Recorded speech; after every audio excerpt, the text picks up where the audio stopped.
జై తెలంగాణ. అందరికీ నమస్కారం.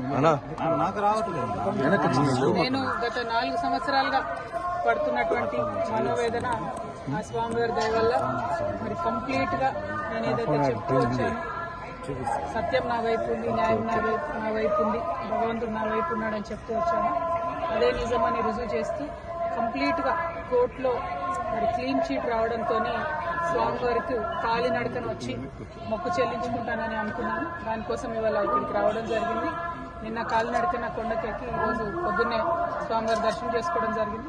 మరి అదేవిధంగా రాబోయే రోజులలో తెలంగాణ రాష్ట్రంలో తెలంగాణ ప్రజల పక్షాన తెలంగాణ ఇంటి పార్టీగా పనిచేయడానికి ఫ్యూచర్లో పొలిటికల్ పార్టీని కూడా పెట్టబోతా ఉన్నాను.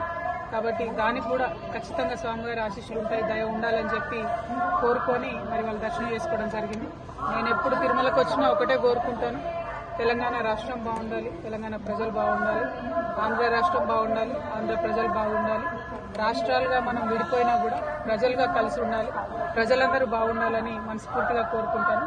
అదే జరగాలని చెప్పి మళ్ళీ ఒకసారి భగవంతుని కోరుకుంటూ థ్యాంక్ యూ. జై తెలంగాణ, జై ఆంధ్ర.